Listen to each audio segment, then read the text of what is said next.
Welcome everyone to VFY Global Discourse. Welcome to a space of stories, of ideas, of raw, unfiltered conversations that make us think, feel, and see the world a little differently. 5 years ago, we started with a simple belief: young voices matter, voice for youth, not just as echoes in the background, but as forces of change.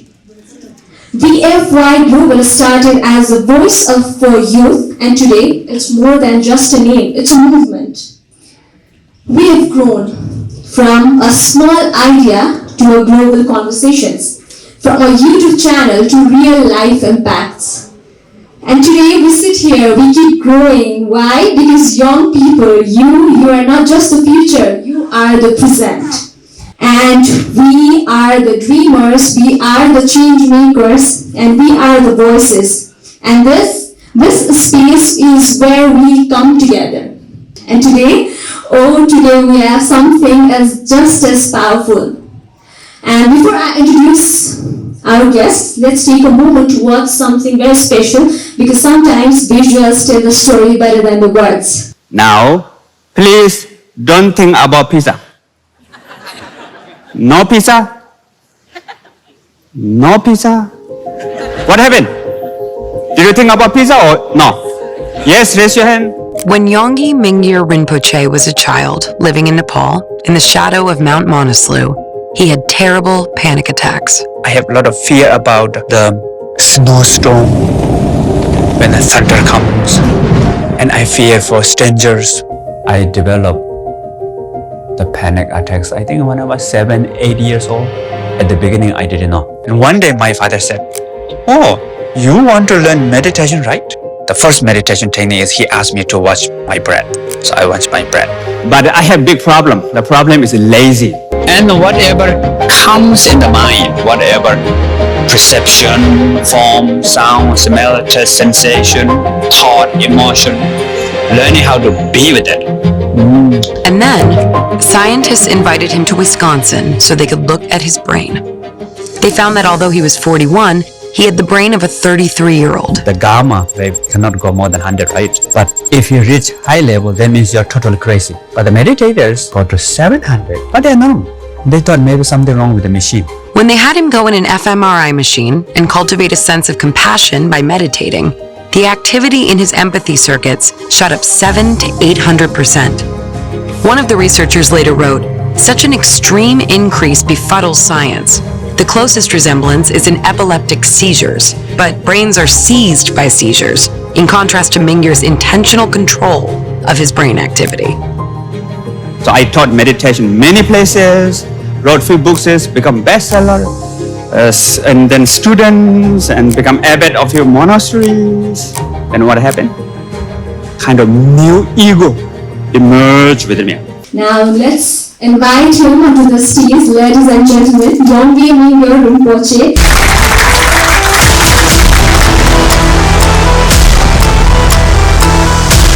There is a woman who has lived through storms most of us cannot imagine.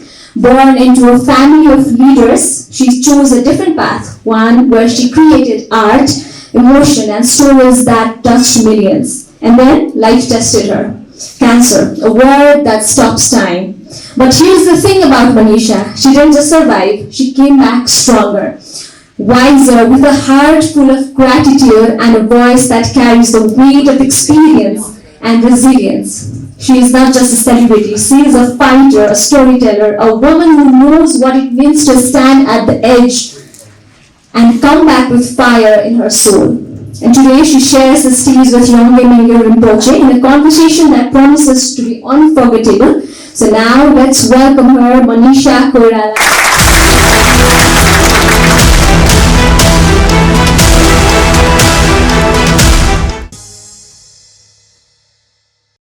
Rinpoche, please accept my gratitude. Thank you. For accepting this conversation. It's my great honor. And I must say that every time I've spoken to you, I have left with feeling joyful. Shah, your presence itself has that impact on many people. Thank you. Good afternoon, everyone.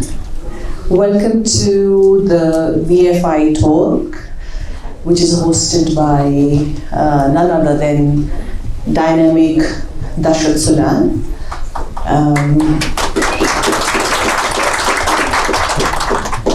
My privilege and my honor to speak to my Guru, and I hope to do justice to this opportunity by bringing out the best in him to you. And after the questions, you are free to ask him any questions that you want, provided Rinpoche is okay with that. Rinpoche, let's begin the conversation by your journey. I am very intrigued with the journey. You were born in a big family, very secure family. You achieved success very early on, and yet at one time you gave it all and went for another retreat called Wandering Retreat.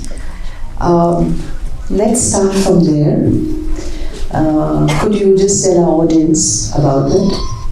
Thank you. Very happy, honored to be here. Wandering retreat is like in the Nepal, India, we have tradition about sadhu who leave the home and go to the street and the mountain. Similar idea. Right.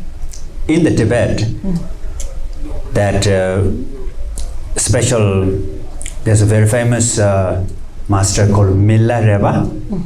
I think Milarepa came to Nepal also. He came to near the behind the Nagarkot. There's a holy place of Milarepa, and also Yolmo, Manang, many places. Okay. So I have this inspired by his life story. So when I was young, I was born in the Manasilu, Samagaon. Anybody went to Samagaon before? Raise your hand. Many. Quite a lot. So during after the dinner, my mom used to read life story of Milarepa, and at a certain level, my grandma will cry, and my mom will cry, and I cry. Oh. And three of us cry. Oh. Oh. So I have this Beautiful. very strong imprint in my mind that wandering, like freely roaming in the mountains, on the street. So then I left my monastery 2011, and then went to on street almost like 4.5 years. Rinpoche, if you can explain a little bit, what did you learn there that you could not have learned inside the monastery? So what we call the life is up and down. Life is like stock market. Nepal, we have stock market or no? We do. Now it's up or down? Down? Globally, it's down. So, and this up and down, normally what we call up is good, we feel happy, up become source of inspirational, the down is better because we learn more from the down, we can grow from the down, special obstacles. So the idea is going out there is actually look for challenge. Yes. There's no particular plan for money, no house, no shelter. So what I learned two things. One is how to take all this challenge, how to grow from challenge, learn from challenge, special all this challenge, how to make part of inner journey. Wow. So that's first. Second, I learned a lot about the life, which is I never learned before. So my family has this kind of like in our village we are the head of the teacher, like Lama, like master of the village, and everywhere I go people do like this, hey, namaste, and I have to smile also, hey, hey, you know. And the evening I feel pain here around, you know, whole day smile and muscle pain. So I never went to on the street begging food. Right.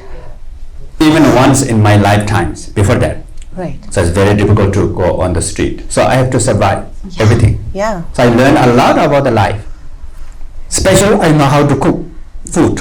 I can imagine, Rinpoche, because I am so careful about when I'm planning a trip. I need to know what time the plane is taking off, where I'm going to be sitting at the airport, which seat I'm going to be sitting in the plane, which hotel I'm going to be having, what food I'm going to be. So everything I need to control to feel safe.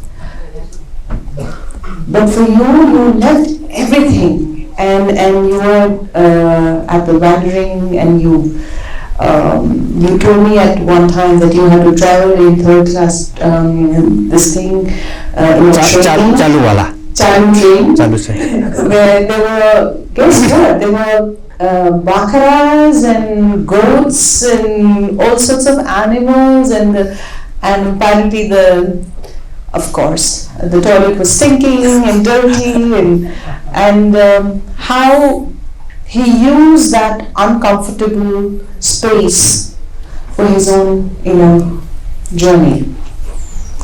At that time, I remember, if I can say that or not, you can stop me. I remember you had said there was a time where you almost thought you were going to lose your life. Yeah. So that was I have few thousand Indian rupees, and that finished within 1 month. So first I stay in the train station in Varanasi. That time the train station is not so nice. Now I went back to 2 years ago, very nice, clean. Look like, I can stay for a long time. Now things have changed in Banaras, I know. Yeah. So that time is like, they say, the worst train station in India. Very dirty. So then I stayed there for a few days. Then I thought I should go to some holy place. So I went to Kushinagar. But still I don't want to stay on street. I have few thousand rupees still there, So I went to the Dharamshala. So there's a Dharamshala. Not so expensive. Pay a little bit, but the fan is broken, the window is broken. There's a roof, which is good. Then after three weeks later, all the money is gone. So then I have to beg the food. I move outside of Dharamsala. There's a big ruin stupa, and I got the leftover food and diarrhea. So vomiting, diarrhea, I think it's become food poison. 4, 5, 6 days. I can drink only water. There's a, what do you call this, pump well? If you do like hand pump. Hand pump. Yeah, hand pump. So I have to cull. Have to do, and then the water comes. When I run, water finish, and I have to go back like this, and then drink water. So after 5, 6 days later, then no energy. Then I thought I'm going to die because my body began to paralyze. All the senses dissolved. But my mind became more clear. So what we call, there's a practice of awareness. So our mind, fundamental quality of the mind, there's a quality of luminosity or clarity or knowingness.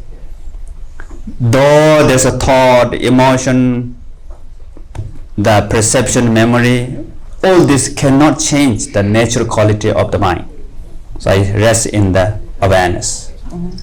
And everything dissolves, but mind becomes very clear. and there's no front and back, no time. Wow. There's no normal mind. The bala bala bala yada yada is gone. But I know what is going on, everything. So I stay like that 6-7 hours. Then morning, wake up. Somehow I feel like, oh, this is not the end. So I need to come back to normal life. And slowly I can feel my hand, I can hear the voice around there, and I can see. So then when I come back, the street become beautiful. Right. Before that I feel like it's unsafe, dirty here, a lot of mosquitoes and the dogs. So I thought, why I'm here? Maybe I should go back to monastery. I miss my cozy bed. But after that, the unsafe feeling of unsafe is gone. Street become like my home. Oh, wow. And Wow. and after that, I know how to survive well. I know how to bake food. And from there, I went to Chandigarh, and from there, eventually Ladakh. Summertime, Ladakh is cooler. Is that what people say that enlightenment is? That no matter what your outer circumstances are, you see beauty even in that. Is that what enlightenment is? I think enlightenment meaning we all have this wonderful nature, what we call basic innate goodness. So when I was young, I had panic attacks, and my father said, you don't need to fight with the panic attacks, because in the fundamental quality of mind, there's something else than panic, which is the luminous mind, the awareness. So when we fully recognize the awareness, then call it enlightenment. Then we can fly. No, I'm just kidding. Nowadays, everybody can fly. Fly, it doesn't important, not important. Since you brought this topic of anxiety and panic attack, and you said Rinpoche, you went through that. In today's world, when people are so much, they have this anxiety, people are so much in their mind. My theory is basically most of the young kids are nowadays on their mobiles, and there's less physical activity, and there's mostly it's on because of the thing that is going on the phone, and stress, anxiety. I hear that even in kids, young people. Right. So how can people deal with that? Three things. First, what we need to find the real refuge inside, or the safe place inside. So that is the basic innate goodness, which is awareness, love and compassion, and wisdom. These three are together behind the panic, behind the anger, or essence of anger, essence of depression, essence of stress. So recognize that, first one, what we call view. Second, we need to do some experiential practice, meditation. So could be breathing, sound, body, or form, smell, taste, anything. Number three, we need to apply in everyday life, like for 30 days plan, what we call 21 or 30 days. So to build up habit of the inner journey. So yeah, maybe I will discuss a little bit about the awareness. So shall we try the meditation also, so that people can okay, yeah, access? okay. So for the meditation, as I mentioned, we have this wonderful mind. So do you have mind or no? How many of your mind? Raise your hand. We all have. So what is the mind? Mind meaning can think, can feel, can experience, and there's a knowing quality, right? We are not unconscious, we are conscious. So that being conscious is what we call awareness. But normally we are not recognized that. So now we need to recognize that the quality of conscious, not unconscious, conscious. So should I introduce you? Can you see my hand? Yes, raise your hand. Great. So that is awareness. And can you hear me? Yes. That is also awareness. Can you feel the room temperature? Yeah. Warm or cold? Warmish. Warm. Warm, raise your hand. Cold, raise your hand. Neutral, raise your hand. All these are awareness, experiencing. So we need to recognize our mind is like lamp, flame, flame, candle flame, body.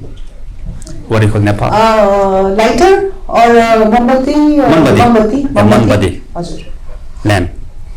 So now that Mombati, the flame, is radiating through the eyes, we can see, through the ear we can hear, through the nose we can smell. So we need to get familiar with our own mind. So first step, finished now. Second step, we need to experience. So maybe we will, as you mentioned, maybe we can do some meditation. So there are two choices. Maybe we can do breathing meditation, breathing, or sound meditation, or maybe three choices now. A mental recitation, reciting something in the mind. Which one you want to apply? All three. Start with one. Okay, how about the breathing? Raise your hand.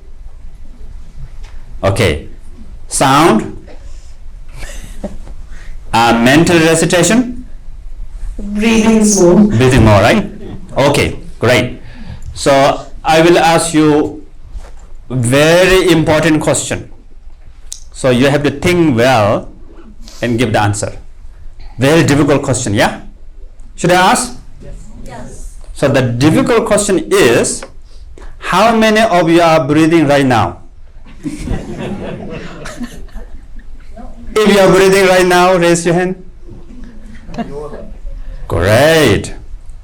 So now, breathing meditation is finished. Yes? Understand or not? So as I mentioned before, the quality of our own mind is awareness. So meditation meaning to get in touch with the quality of our mind. So when I ask you, are you breathing now? Everybody say yes. In that moment, your awareness is together with the breathing. So mind and the breath together. So that is the become meditation. So it's not like you need to have very strong focus like I'm practicing breathing meditation. Or now chawal dal coming. Chawal dal. Chawal dal. Dal bhat. Dal bhat, yeah. Or what should I do tomorrow? Or something happened yesterday. Don't think about dal bhat. No dal bhat. No dal bhat. What happened? More dal bhat will come. So therefore, don't worry about dal bhat. Let dal bhat come, let dal bhat go. But the important is just remember the breathing. So should we try this together? So please keep your body loosely straight, just relax and touch your feet to the ground. So today the chair is not so high, so I can touch my feet to the ground. So sometime in the West, chair so high, so I cannot touch. So if you can touch, and you can put your hand on your lap or on your knees, doesn't matter. And if you want, you can close your eyes. So first, feel your body, and maybe you can feel the room temperature, warm, cold, or neutral. can feel the gravity in your body, heavy or light. And just relax muscles in your body. Relax your mind.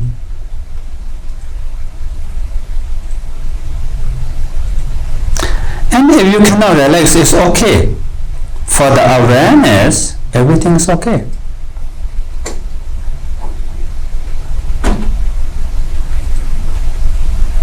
Now, please watch your breath. Breathing in, breathing out. Natural breathing. Your mind just know that you are breathing. And meanwhile, Talbad will come, pizza will come, worry about tomorrow, regret about yesterday. All these are okay.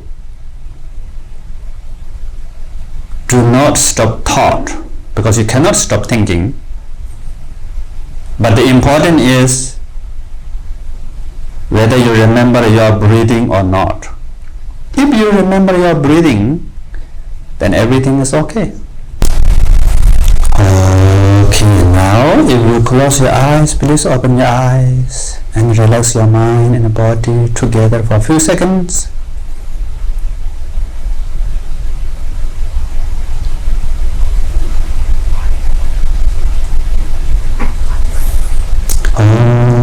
Okay, so that's we practice the view to recognize awareness, and meditation to experience the awareness with the breathing.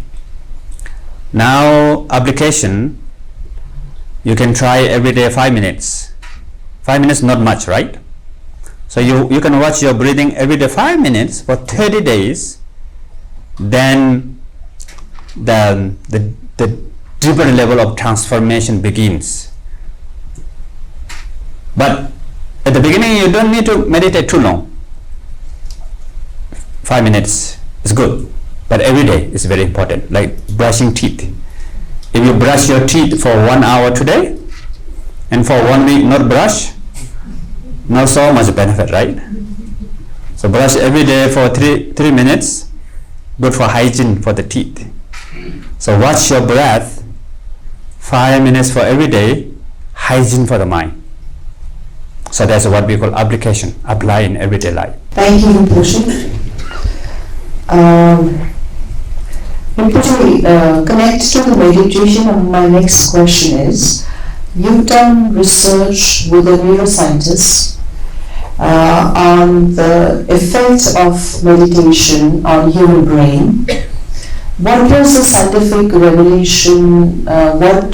How does meditation impact our brain, our emotional health, mind? I become guinea pig. So what I call red guinea pig. I'm wearing red clothes all the time. So they put me in the big machine called fMRI. So Nepal we have MRI, right? Right. But the fMRI is special one. Okay. It's huge. And it's shaped like white coffin. So then I have to go inside like dead body because I cannot move anything. My head cannot move. Is that the picture, Rinpoche? This is EEG. Oh. EEG. This is not the MRI. Okay. This one is more easy. You just sit and they put all this plug in. What were they trying to do here? So this one looking for the brain, the connections. Brain waves. Brain waves, yeah. So, for example, when I meditate on the compassion, active, the brain wave become very strong. So naked eyes can see it. Wow. Normally cannot see. But fMRI also look at the different part of the brain, and they can see the gamma wave, gamma synchronization. There are 3 ways, right? So what I discovered, 3 things. First is through the meditation, our mind become pliable, walkable. Okay. So normally our mind is not pliable, walkable, right? Please explain. So when we think about no Dalbat, what happened? Dal baat came. Dalbat comes, right? No traffic jam, no traffic jam. Then we can hear traffic jam very clear. Or no control boss, no control boss. I don't like that boss. Then what happened? As soon as that boss comes, your mood is changing. So when we try to get rid of something, that things become worse. And we want to sleep in the night. I need sleep. What happened? Sleep disappear. So that means mind is not applicable. Our mind does the opposite. But through meditation, mind listen to you, your mind. Oh, So mind become pliable, walkable. right. The first. Right. Second, that has also good for physical body. Third, also good for everyday life. So good for mind, good for body, good for life. Many of us, I'm sure it's in the audience as well, have this vague notion about spirituality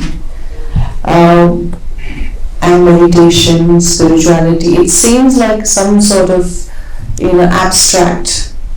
Could you explain to us what is spirituality according to you? So spiritual. And if spirituality and religion are same. Alright.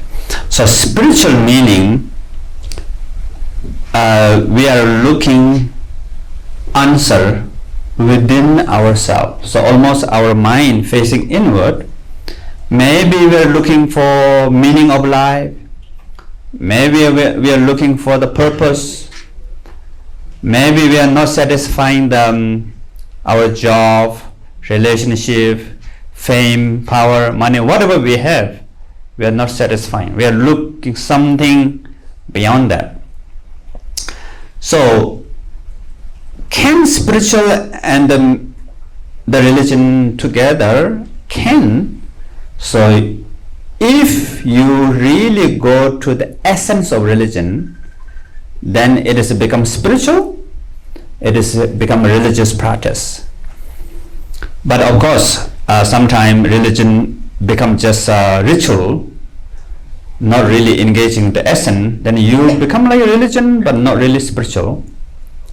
Or spiritual without religion also possible, So religion, spiritual together, or religion without spiritual, spiritual without religion also possible.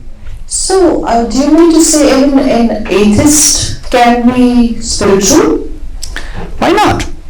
So awareness, I can see, I can hear, I have this wonderful quality, born with it, right? So if you recognize that, at the beginning, no need to require so much religion. You just connect with that, and any religious people can practice. Non-religion also okay. And love and compassion also universal, and the wisdom also universal.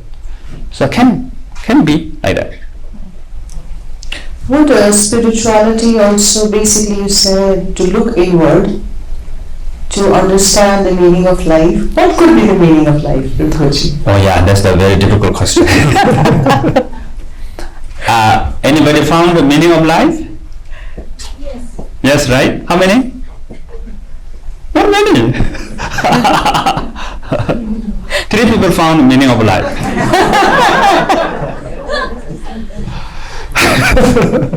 So, actually, what is the meaning of life? There's no such a one thing, that one meaning for everybody. So what we call is interdependent. It depends on your deeper level of feeling, your special talents, your personality, your social circle, the environment around you. But for me, the meaning of life, 2 things. First is to become spiritual, to discover innate goodness. So this wonderful quality, awareness, love and compassion and wisdom with us all the time, and that can discover entire your life. Kind of like exciting. I don't feel bored. Second, so there's a purpose, there's a meaning, there's the excitement, there's a creativity. So that's the meaning for me. Second is to help others. So I teach a lot. I try to help others to connect with the awareness, love and compassion and wisdom. So helping others is the meaning of my life. The second. Rinpoche, even I had gone through this journey, and I've discovered that meaning of life is whatever we give it. It's up to us and how we defined life and what we value. We can do that and give a meaning. Maybe you share, you have gone through a lot of journey and you've discovered wonderful wisdom. Maybe you can share that about that. Sure, thank you, Rinpoche. Basically, when Rinpoche had the last stage of cancer, ovarian cancer, and I didn't know if I was going to live or die, and before dying I said, why don't I give myself the best medical opportunity to heal, and I went to New York in Sloan Catering and I got healed. But over there also I was told that for the longest period of time my doctors could not tell me that I would live or what quality of life I would lead. So I had long hours, many days sitting and reflecting on what is life and what have I done with the life, the time that I had on this planet, what have I done. So great regret came to me, and that I said, oh my God, I was 41 that time, 41, 42 probably, and I said, my God, I had so many years to live and I didn't really live well. So that's when I started, in case if I get a second chance to life, what would I do? Then I started daydreaming, and I said, I'm going to do this, I'm going to do that. I'm going to correct my relationship, my people who love me. I'm going to do my work well. I basically had a few baskets that were very important to me. I'm going to lead a healthy lifestyle.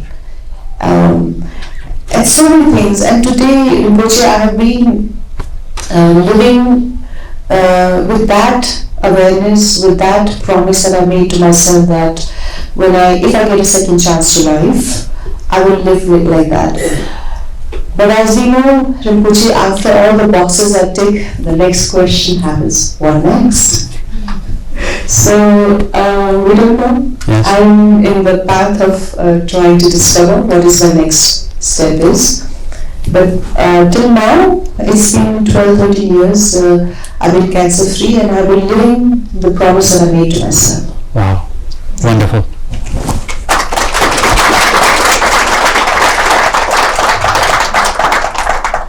I have seen in your, when I was learning from you, big Hollywood actors to people who earn very less, you have students of all stature of society.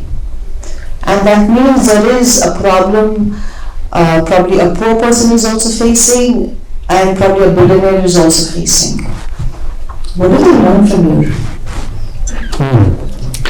What is the similarities? There's one secret mantra that I teach everybody, and if you recite 7 times, then all the problem will solve. Anybody want to learn that particular mantra? No, I'm just kidding. So there's no such mantra like that. But what I'm sharing is 3 things: awareness, love and compassion, wisdom. So I give talk many places, and sometimes there's a different title, but when I teach, the same thing, like all broken recorder, same broken recorder, repeating something. So, and these 3 quality, awareness, love and compassion and wisdom, is universal. And it is really suitable for maybe beggars. I met many beggars while I'm in the wandering retreat, and they ask me, they say sadhu, like in India, sometimes they call Maharaj, Baba. I'm become like Baba, you know, I have beer. So some they ask very good question, and we share, and they're very happy, and especially they like the mental recitation, reciting jap. In Nepal we call jap, right? Jap, Yes. the mantra in the mind. Yes. And yeah, the people who millionaire or stars, everybody different levels same. As you mentioned, we all have this feeling of longingness and looking for something, purpose of life. So once we connect with the awareness, compassion, and wisdom, then we will get the real happiness. Not the happiness like drinking coffee, but happiness of little bit like feeling completeness, not the hollow. If you win the lottery, but you still can feel hollow. But if you connect with the compassion, love, awareness, wisdom, that hollow will be filled. So that's these teachings I'm sharing here. You've written on your book, Joy of Living, where you've said, any challenging circumstances, one has a capacity to turn into joy. Can we elaborate on that? Yes, so what we call the obstacle become opportunity, poison become medicine. So like when I was young, I had panic attacks. Then my father said, don't fight with the panic. So he said, actually panic is like cloud in the sky, and our true nature is like sky itself. Okay. So cloud cannot change the nature of sky, no matter what happens, no matter how strong it is. So if we can connect with the sky, then the cloud is okay. And you can use cloud to recognize sky, right? When you look up, oh, there's cloud, that means there is sky. So how to do that? Important. Yes, how to do that? So first step is we are connecting with awareness through breathing, right? Breathing, breath, then maybe sound, maybe body sensation, then eventually visual object, smell, taste, everything. Then you can use even panic attacks as support for awareness. So when you see the panic, you are not in the panic. We have this river, what do you call river in the Bagmati? Bhagwati. Bagmati is very clean, right? And nice smell. So if we can see Bagmati, that means we are out of Bagmati. If we are fall in the Bagmati, carried by Bagmati, we cannot see, right? So just seeing the Bagmati, that means you are out. If you see the mountain, that means you are not in the mountain. You are out of mountain. If you see the movie, you are not in the movie. You are outside the movie. So if you can see the panic attacks, that means we are out of panic attack. But at the same time, panic still there. So if you can see the Bagmati, we are out of Bagmati, but we don't need to stop Bagmati, but smell still there, right? But if you fall into Bagmati and then go down to that, what do you call the Jawar, and below the Jawar become waterfall, right? So then big problem. So that's the first technique, to make friends with the even panic, depression, stress. When we look, then their space comes. We are in the awareness like sky, and the panic, depression, loneliness, thought, the monkey mind, anger, hatred become like cloud. Then another technique, what we call love and compassion, innate love and compassion. We all have this 24-hour innate love and compassion. Then wisdom. So we have this step-by-step practice. In the end, what we call everything become friend. What you see, hear, smell, taste, sensation become cause of joy. But that joy is not like joy of normal, like winning the competition or getting the new salary. Not that kind of joy. These joys are shallow. The hollow cannot fill. But the joy with awareness, compassion, wisdom may not be like hee like that, but there's contentment, there's completeness, feeling like coming home, feeling like found the purpose of life or meaning of life, something like that. Beautiful. And I'm sure it's difficult for all of us to get to that stage, and probably meditation and constant regular practice of meditation can help. That's true. Normally what we call lot of failures. Right. So you fail at the beginning, almost all the time. So what we call the more fail is better. I was reading somewhere that we carry a lot of childhood traumas.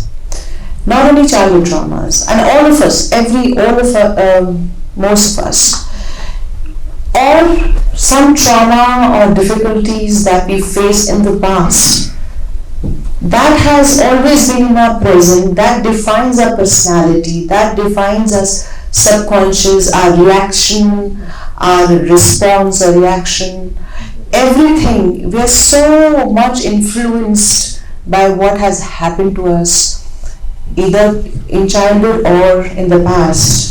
Even for me, it's difficult to know, though I understand intellectually that I'm an adult. I'm now getting into my 54th year, and but it's still really difficult to get rid of the pain or the fear or the trauma that one has faced in the past.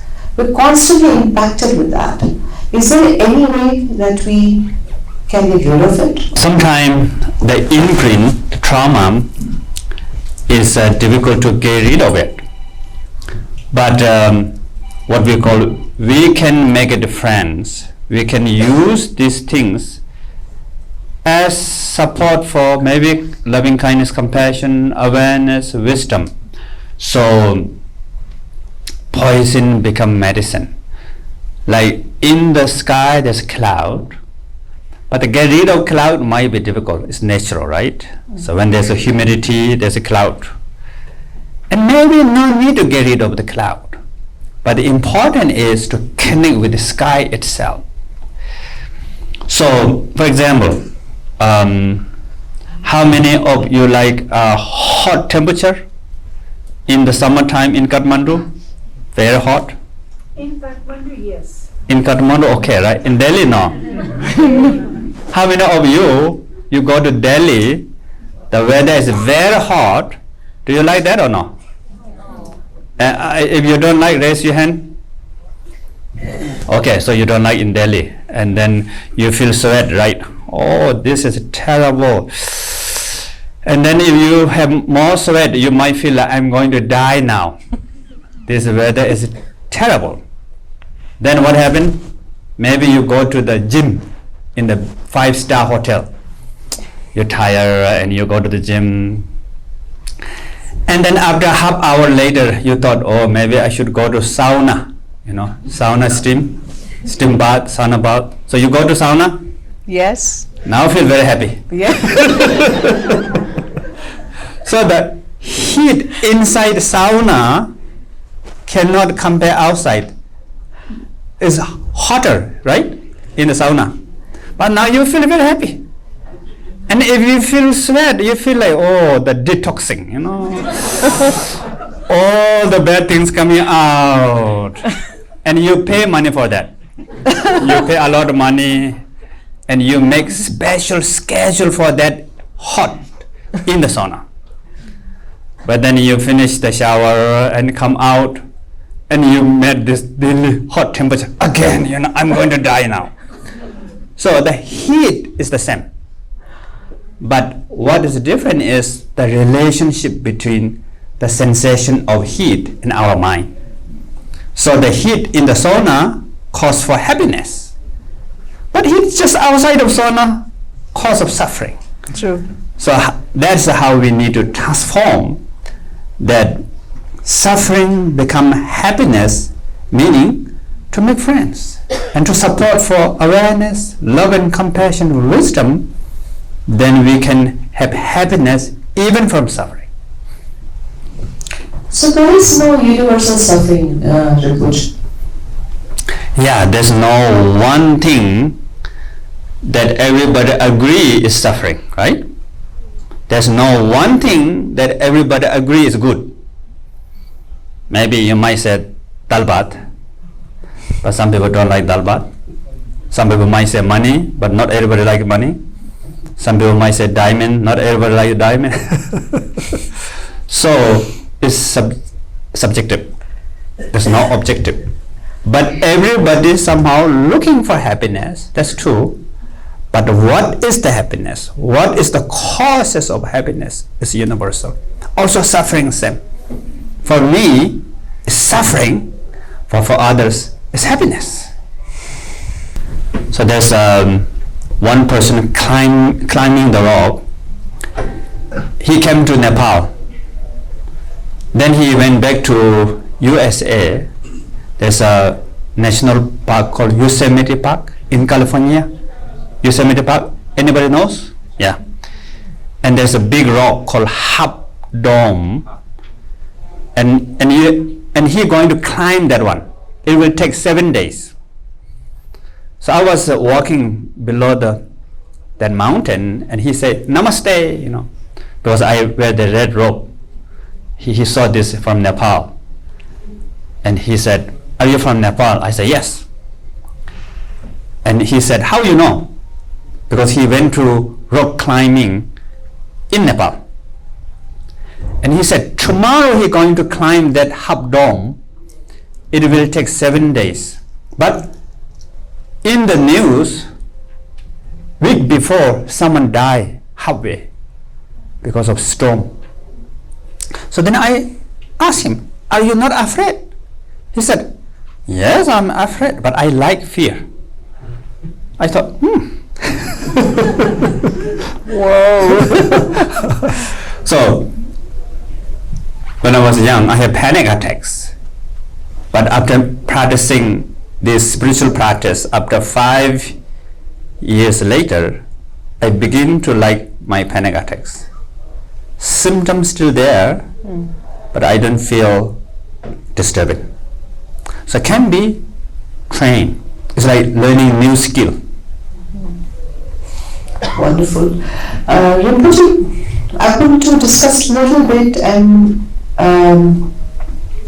what do you say about the role of free will and destiny or karma? Could you please explain? Do we, sometimes we are told, I'm told, it's a free will that matters. I'm a karma yogi, meaning I work and I get the result, and I'm an ambitious person, so I work. But some people also say no, that's because your destiny is like that. That's why you're karma yogi, you're free will and free. So I always get confused about that.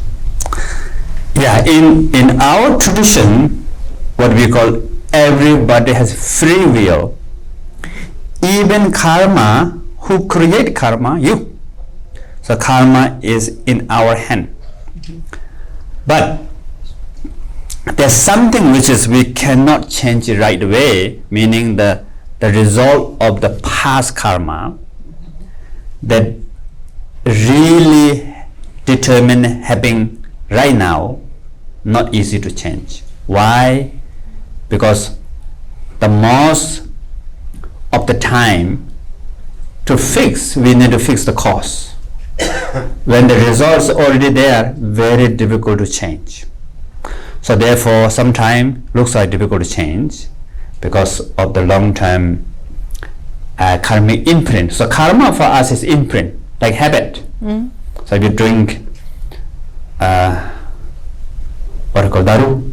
Yeah. Daru. Alcohol. Yeah. Alcohol. Raksi.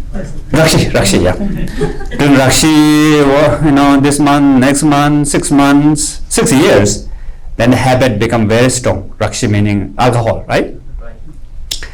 Then if you want to change that right way, it's very difficult because that imprint is so strong. So now what we need to do is we need to make new effort. So that means like we're creating new karma. So maybe slowly reduce.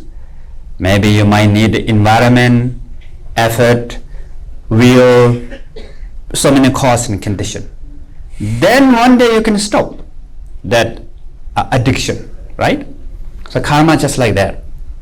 Another example is the global climate change. We'll talk about that also. That's an important question. Please.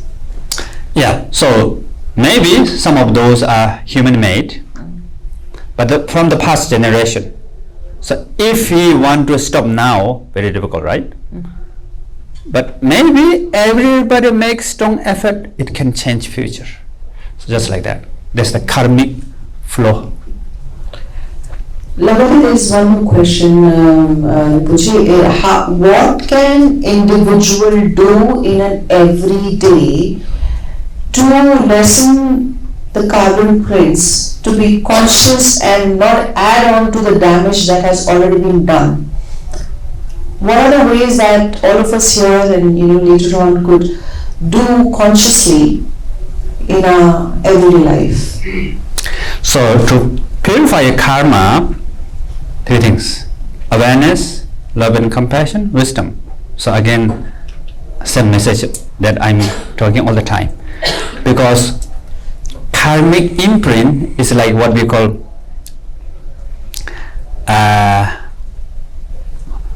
the froze on the grass. You know the froze in Nepali? Bankasur? No, not Bankasur, right? Seed.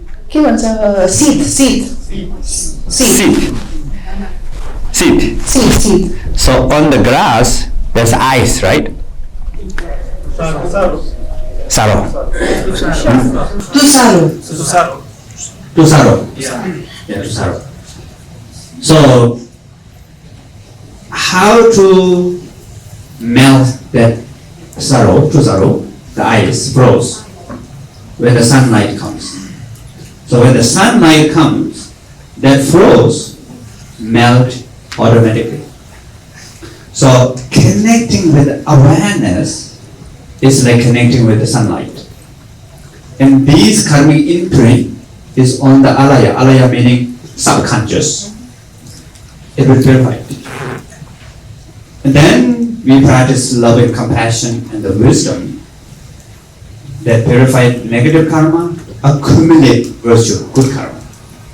So awareness, compassion, wisdom, especially come to the action, then we create virtue, good karma. That is for the karma, Rinpoche, but about, you said about global warming. Is there something that we as an individual can do to lessen the damage that has already been done for the global warming? Yes, I think individually we are part of the world, and though we cannot change the world, but we can try to change our own world. Like what we can do, even small things to maybe save the water, plant the trees, grass. So, for example, I have one house here in the Sambhu, so we have some land behind the house and front, and we plant a lot of trees. Me and my mom, it's become small forest.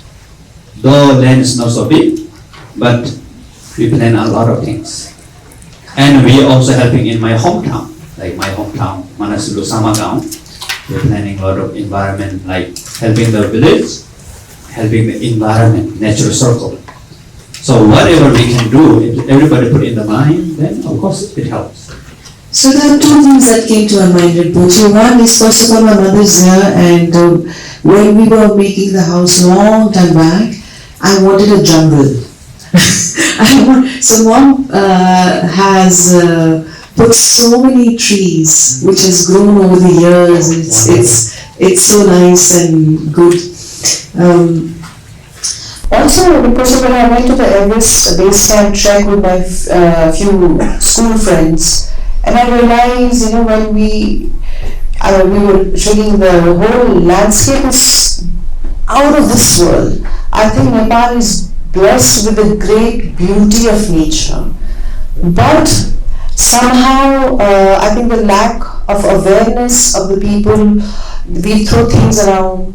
There was everywhere Rana, Chow Chow and Bye Bye Chow Chow packets, plastic bags and everything going around.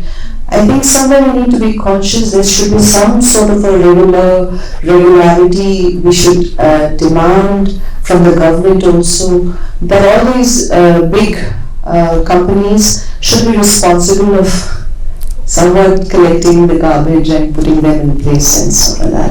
And I think less use of plastic we try, and as much as possible in today's time. And if what also comes to my mind, I have to say this, I have to take this opportunity to say this, that we keep on cutting trees in Kathmandu, if you notice that. If they wanted to make some 4-lane or 5-lane or 7-lane ring road, there's this beautiful trees on both sides of the ring road, but they just chopped it and the road hasn't been made. But the ugliness of chopped thing is lying around. And so there was one country I had visited long time back, I'm not sure which country, but they use a lot of wood product, they sell, they do business with that, but the moment they cut one tree, they plant 2 other tree or 5 other tree. So that kind of law should be there, I think, and also as a human to human, we need to be more conscious about the ecosystem that we live in. We need to support that. I think everybody would want to know about, is there a simple technique for meditation? You said that. Yes. So maybe one simple technique, especially like Nepal, India, we use a lot of mantras, right? Jap or pray, we pray a lot. Anybody pray sometime or using mantra? Raise your hand. A lot. So there's one simple technique that meditation and the mantra or pray together. So how to do that? We recite in the mind. So what we call mental recitation. Let's say Om. So you recite Om in the mind, not using the lips, close the mouth, and then Om, Om, Om in the mind. Should we try? Okay, now please everybody relax your body and feel your body for a few seconds. Maybe feel the gravity.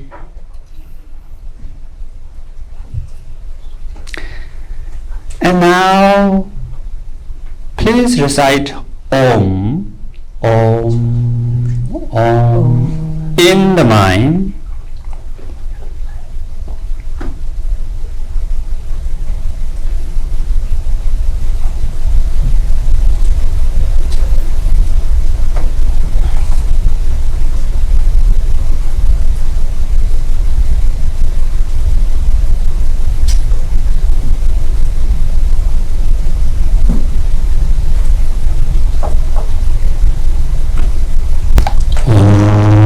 Okay, how was it? Can you recite Om? Yeah? Don't worry about the pronunciation. Actually, Om, A, U, Ma, 3 together, but don't worry. The detail. But the important is you recite this in the mind. So if you can recite Om or any word, you can come up with your own word. You can say, I'm fine, everything's fine, I'm fine, everything's fine. So when you can recite this in the mind, that means you are in the meditation. You are sure in the meditation, 100% sure you are in the meditation. With the love and compassion, begin by appreciation, gratitude. So just appreciate that you are alive. Appreciate that there's a roof above me. Appreciate that there's water that you can drink. And appreciate that senses. We have senses, right? We are still breathing. So small things. But what we call, write down this, every day, 3 things to appreciate. Every day, 3 things. No need a lot. If you write down today 10, tomorrow becomes 0 normally. That was quite difficult, I don't want to do again. But if you do just 3 and think about, tell yourself, only for 30 days. I will appreciate 3 things for 30 days only. And after 30 days later, you develop habit. Then become easy. So basically, you train your mind to look at the good things rather than always complaining. I need to learn that. We all need to learn. Rinpoche, this is my last question. Through your journey, the intense running retreat, through your success and through your books and years of practice and years of teaching, is there one teaching of yours that you can part with today? I just said most important. Yeah, I think the most important will be the appreciation, gratitude. Yeah, maybe I will tell one story. So one time I was in USA. There's a couple came to me, and that couple said they are having big problem in their life. The problem is they're arguing all the time. The husband want to control everything, and the wife worries about everything. So then in the morning when begin by the breakfast, they begin argue, and then not happy. And sometimes they don't talk for a few weeks, but they come together, and they fall apart. So then they both come to me, and they are expecting Guru's blessing, the Shakti, the power of Guru. So they asked me to bless both of them, and from tomorrow, no argument. And I told them, no, I don't have that power. Sorry, I cannot do that. And they both are sad, a little bit sad. Then I told them, though I cannot have that power, but I can teach you something. And they said, anything from you, we will try our best to learn. So then I gave them homework. Every day, about half-hour time, they have to dedicate half-hour time to do appreciation talk about positive things within each other. And they both said, okay, thank you, we will try our best, and they gone. After few weeks later, they come back. They said, half-hour is too long. So they try to discuss something positive within each other, like, first time when I met you, you are very kind, but. And they cannot say bad thing, but. And then they look at the watch, it's very slow today, what happened? And they look around, and then they try to discuss something else, Yes, I know, and I remember you are so kind, but. So then they said, what should we do? Half-hour is too long. Then I told them, okay, I will give you a discount. So just 5 minutes per day. No need to do half hour. They said, oh, that's a big discount. I can do that. So they gone. I haven't met them for 1 year. 1 year later, they both came and they said, thank you so much for your advice. Your advice changed our lives. I was also surprised, Thank you. I was not expecting it really happened like that. So I was really curious. How it changed your life? And they said, because they just giving time themselves for 5 minutes per day to talk about positive things, slowly they discover a lot of good things within each other. Actually, they love each other. There's a lot of kind care there, which is they're denying before. They're always looking for the negative aspect. Actually, there's a lot of plenty of positive aspect. But at the same time, they both has personality. Sometimes not easy to change that habit, right? Imprint, habit, like trauma, whatever we have, difficult to change. But the important for them is they accept it.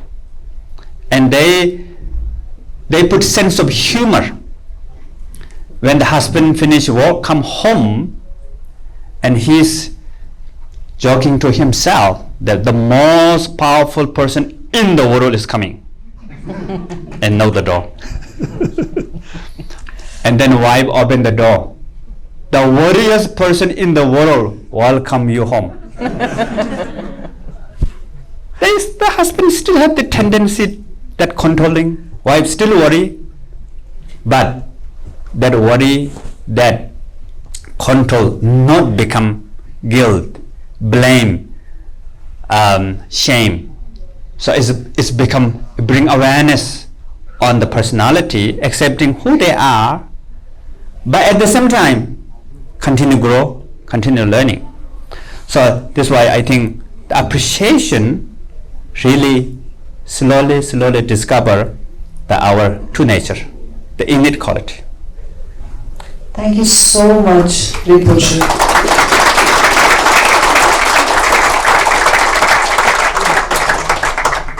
My journey with Rinpoche has been quite unique. I'll just wrap it up a little bit. After my cancer diagnosis, after living with the fear of death for so long, I was intrigued by death and what happens after death. So I was looking at then I happened to read Tibetan book of living and dying, and in that I found Bardo. And I think every time I meet some guru or some teacher or some Rinpoche, please explain to me about Bardo, please explain to me about Bardo. And I've been brushed aside many times. Now you can't jump before you know how to walk. But it was you, Rinpoche, who explained to me such a complex idea. Thank you. With such simplicity. So really, thank you so much for this. Thank you so much for today's conversation. Thank you. Thank you.